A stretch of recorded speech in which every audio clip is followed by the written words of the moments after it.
Welcome to the Craft of Coaching podcast, where we dive into what it truly takes to become a skilled, confident life coach. I'm your host, Kate, head of the CLCC, or Certified Life Coach Collective, an ICF-Accredited Level 1 coach training program. We combine courage, coaching, and community to offer you more than just a training program, but a life-changing experience where you use your own personal transformation as the learning ground for supporting your clients. On this podcast, we explore how you can use coaching skills to support your clients or expand your own growth, all grounded in evidence-based coaching practices. Learn more about our program and get free resources for becoming a life coach at teamclcc.com. And now, here's today's episode. Oh, hell yeah. I am excited to be back. Today's episode is going to be about coaching in organizations. And I particularly wanted to highlight this as part of today's episode because in the past few years, there has just been such an explosion of coaching in organizations. And when I started as a coach, that was definitely not common. I know. I'm a coaching dinosaur, all that good stuff. Been doing it a long time, since 2006. And at the time when I started, my only conception of how I was going to coach people was through one-on-one coaching, maybe through group programs. That's not to say that coaching in organizations didn't exist. It's just that it has taken a while for coaching to really be embraced by organizations. And I think a lot of them now understand that you would much rather have a coaching-related solution in your organization to help with morale, to help improve performance, to ensure that people are happy, because it is so much more expensive to go, hire for and train and onboard somebody for a role than it is to make sure that you're addressing problems proactively within your organization. And I have done a good amount of organizational coaching and leadership development and coaching program development. I have a program called Leadership with Courage, which you're welcome to check out, leadershipwithcourage.com. But I wanted to get into some of the essential things for you to think about if you are considering getting into group coaching. So I'm going to be going, okay, these are the key factors that you want to keep in mind if you want to coach in organizations. Separately, for this season of the Craft of Coaching, I do have a plan for a later episode where I go over instructional design principles that you can use to create the coaching program that you would like to implement in an organization. There is a common perception that people can sometimes have that if they have learned something or they have attended a program, they can figure out how to run one effectively. And I would definitely say that knowing a little bit about instructional design is helpful. But again, today, just going to be talking about here are the things you need to be keeping in mind if you want to start coaching in organizations. And we'll get to how to develop a program in another episode. So first thing, I actually think that having a really solid background with one-on-one work is the best way to grow your coaching skills for any kind of organization. It's through one-on-one work that you recognize certain client patterns. And this is the big one. So things like tendencies to be more excited about coaching at first, a honeymoon period, followed by a disappointment or a lull when challenges arise.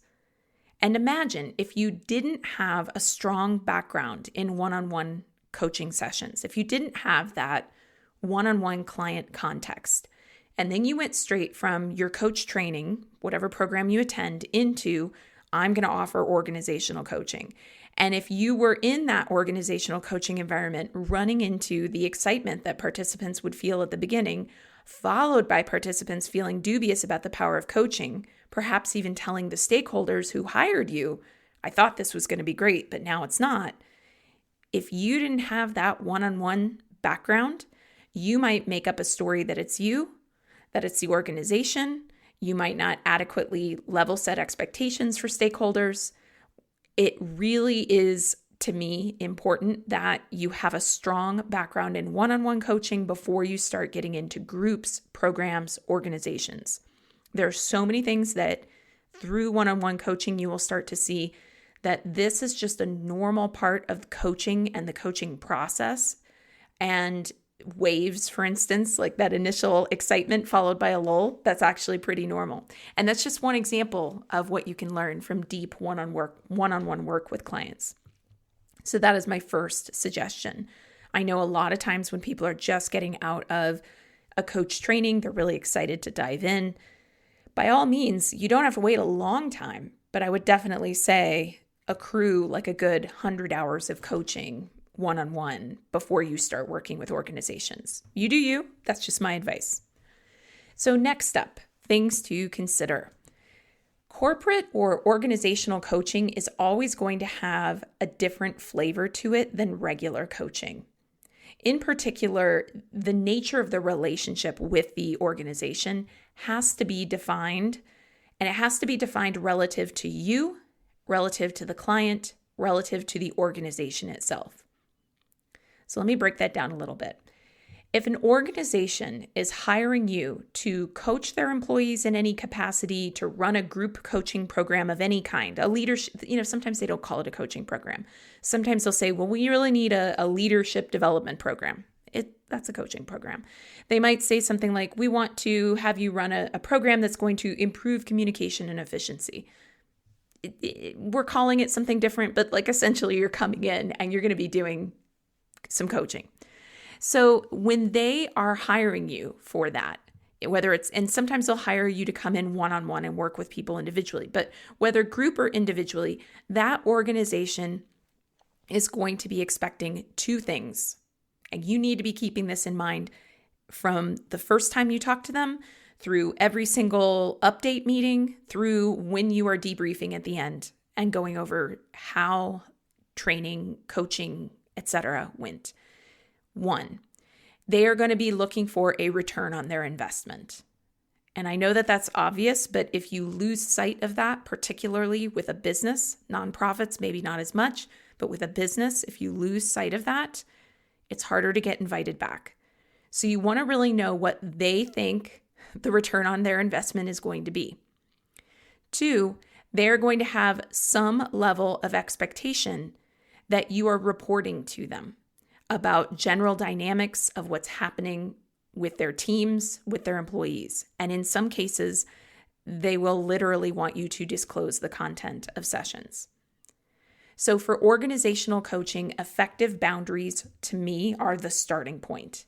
If you don't have effective boundaries that you can communicate to set expectations, to make sure that you are saying this is what this includes and this is not what this includes, things like that. If you don't have that during the proposal stage, it's a lot harder and a lot messier when you get to implementation.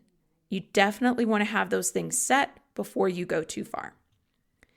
Now, confidentiality is usually the boundary that's trickiest. Okay, like if they tell you what they want the ROI for you coming in and doing individual or group coaching or a program with their people, if they tell you that ROI, you can probably use all your coaching skills to determine how to make sure that both of you are looking at what a true ROI is in the same way, that is aligned. But confidentiality, that one gets messier. If you coach someone, especially if it's performance-related coaching, and really especially if it's tied to a performance improvement plan, that person's manager is expecting to see something move the needle in terms of that person's performance.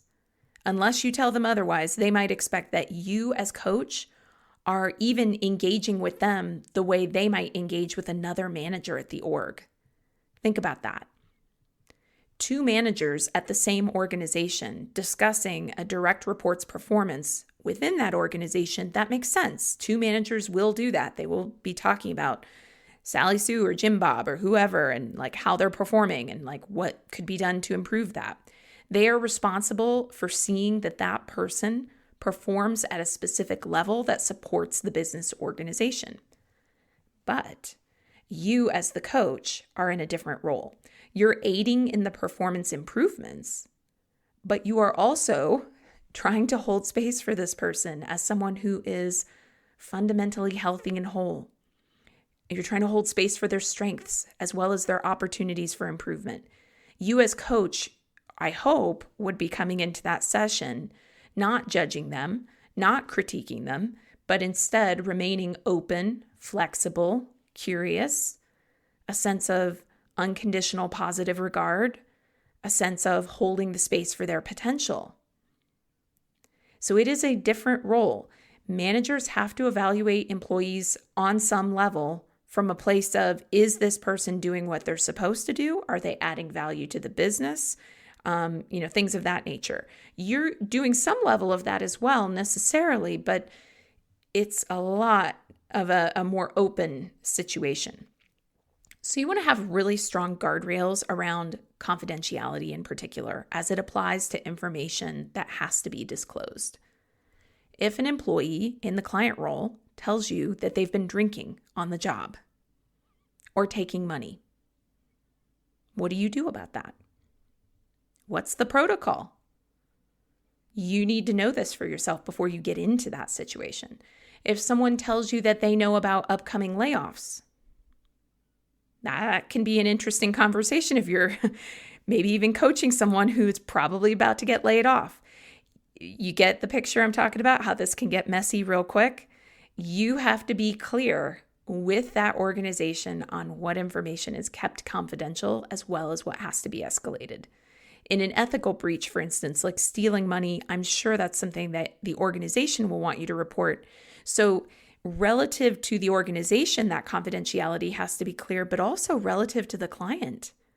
Imagine if the client thought that you somehow were bound by some level of confidentiality that was akin to like HIPAA or a therapist-client, confidentiality, ethical, exclusion type of thing. You're not, though, as a coach. And the client needs to know that as much as the organization does.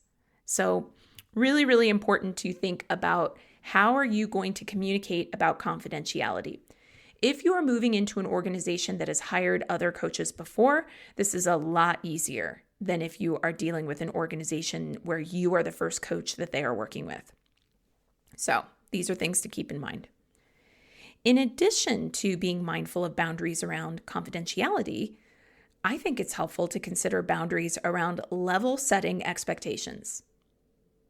Level setting expectations. And you might already do some level of this with your clients already.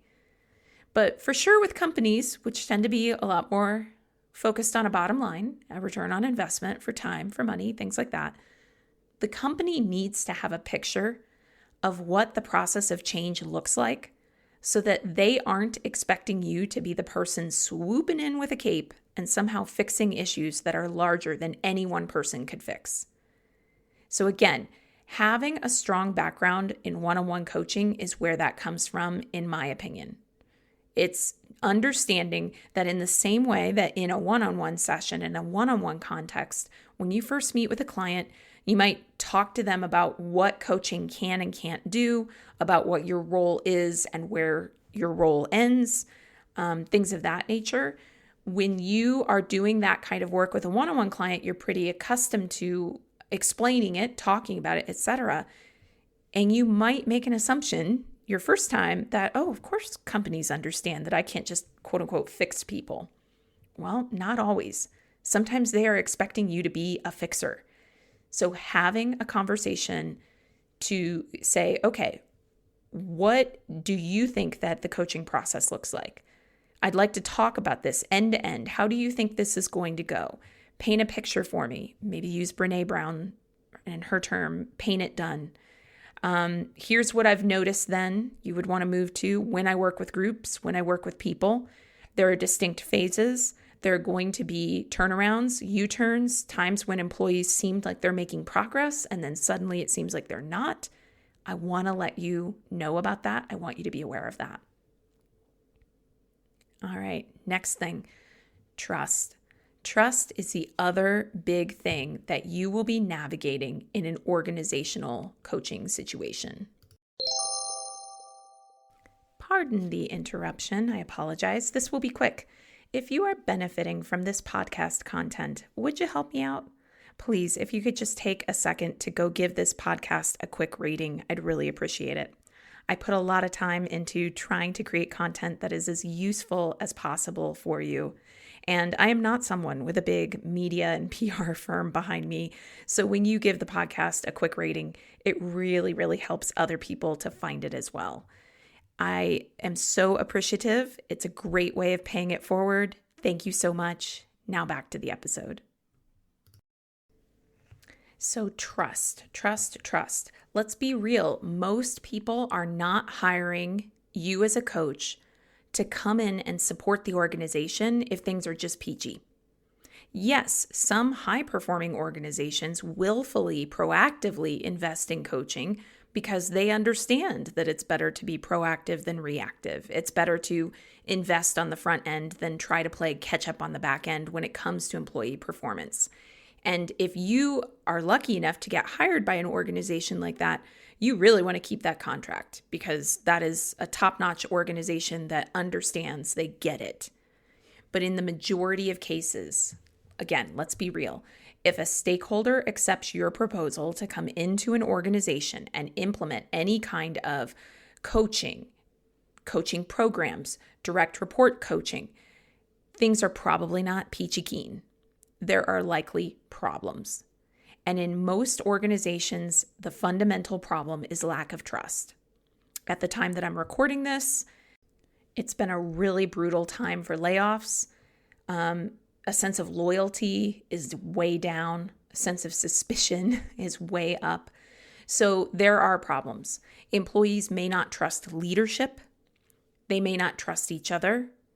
From lack of trust, often comes blame and finger pointing. And that means that when you're listening to people's stories about what the problems are and what the best solutions might be, you are not going to be getting a 100% accurate picture.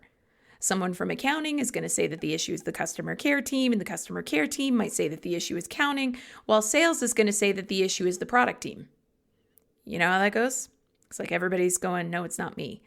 The meme with all the Marvel people, Spider-Man, etc., all pointing at each other, going, I'm not the one, or, something like that. And as a coach, when you work with one-on-one clients, again, can't say this enough, don't jump into the waters of group and organizational coaching when you don't have a solid one-on-one background behind you. When you work with a one-on-one client, if your client cannot accurately identify the stuck points and challenges in their life, nothing will change for the better. The accuracy is important. The client has to be able to accurately be able to own why something isn't working.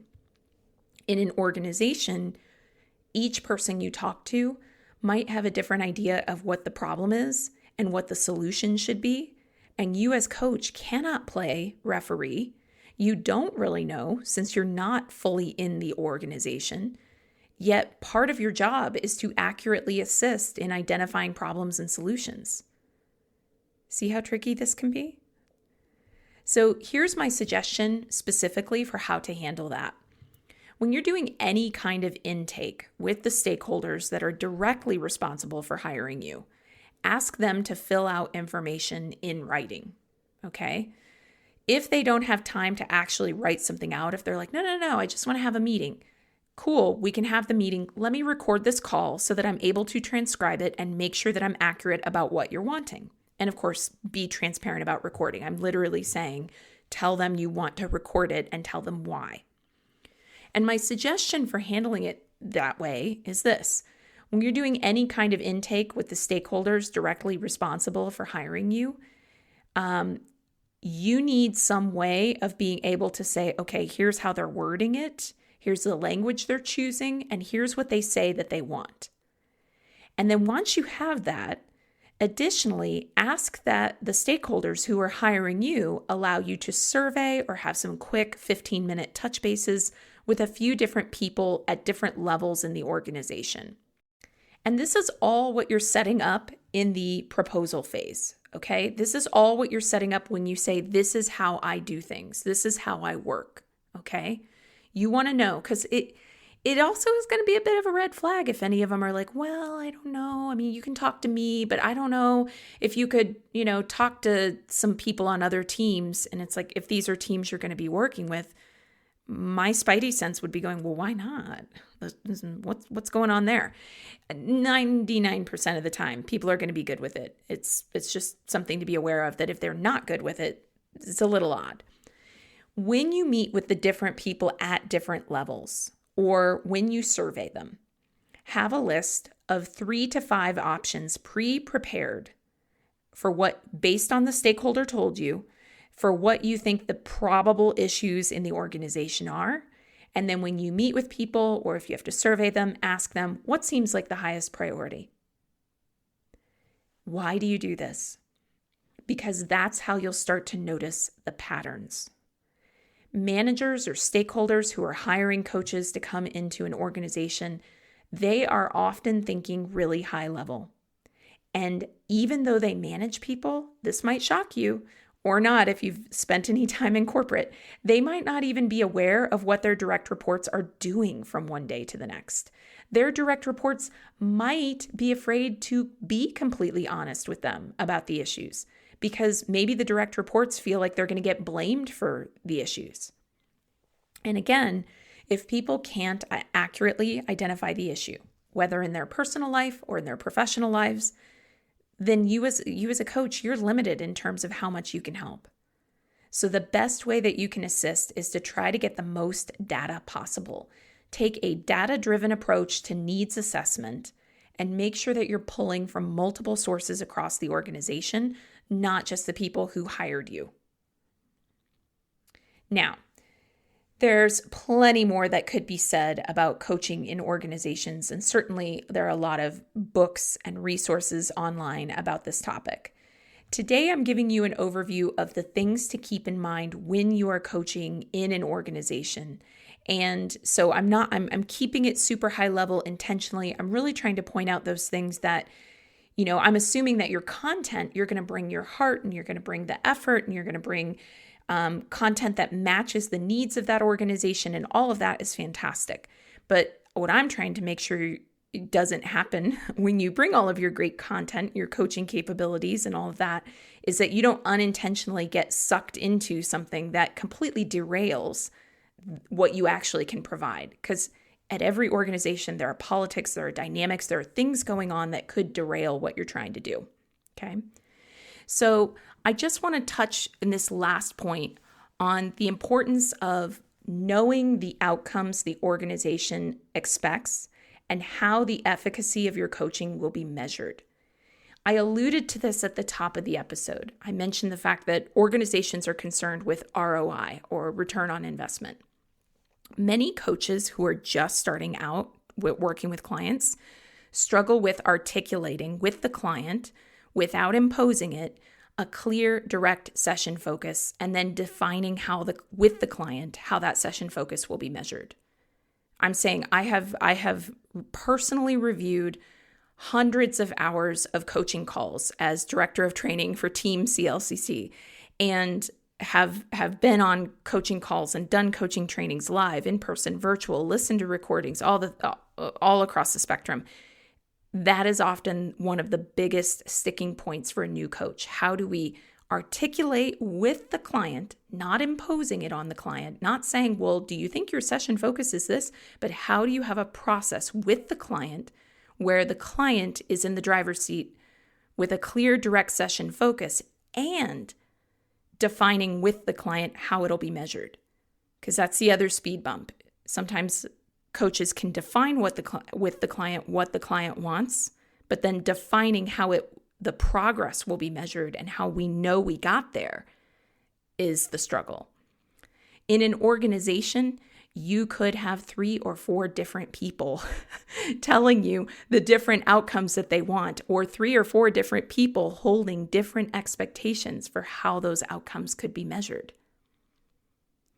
So for you at the beginning, make sure you talk to people at the initial phases about their desired outcomes. Where do they want the organization to end up as a result of your coaching? How would they know or measure that your coaching actually got the organization where they're wanting to go? You need to demonstrate the business case for the organization, because that's how you'll get referrals. That's how you'll get called back. That's how you'll know that you're doing a great job. And if you start to notice in those early phases that 3 or 4 different people you're consulting for this information all have wildly different ideas, that's when you need to go to the real person who's hired you to come in and say, okay, I've talked to all these different people and they all have wildly different ideas. And so I want to know from you, what do you want me to prioritize? It's the talking to people at different levels that also will help you to make your case. Because let's say you have those 3 or 4 kind of higher level people who all have a different idea of what your program or your one-on-one coaching should accomplish in the org. You go to your stakeholder and you say, hey, these 3 or 4 people all have different ideas, but I also did my due diligence. I talked to people at different levels of the organization. And there's a pretty clear consensus from all these people who are under these higher ups, who are the direct reports, that this is the issue and this is what they want. I'm just bringing you the data. What would you like me to focus on? And I think that is something that a manager, a stakeholder, somebody who's a head of a department, they're really going to appreciate, actually, because nobody wants to waste time, and certainly businesses don't like wasting money. So you can do this most effectively if you define these things from the beginning and then treat these desired outcomes as if they're a project plan. This is where you get to put a little bit of your project manager hat on. Maybe you were like, I don't have a project manager hat, Kate. Well, guess what? You're about to develop one. When a project manager runs a project, that project manager in the org needs to understand what success looks like for the client or for the team. And as a coach, you also are defining with your clients what success looks like, not just with the one-on-one client, but now with the team that you might coach or the program you might implement with the organization as a whole. So if you have a solid background of one-on-one sessions, that is the best way to get started as far as I'm concerned, with really thinking about these dynamics and how you will translate them to a group or organizational environment. If you're wondering, well, how do I even get a foot in the door with an organization? I'm going to give you that tip too. Best way, lunch and learns. Lunch and learns, that's what they're called. They used to be called brown bag lunches. Now they're called lunch and learns.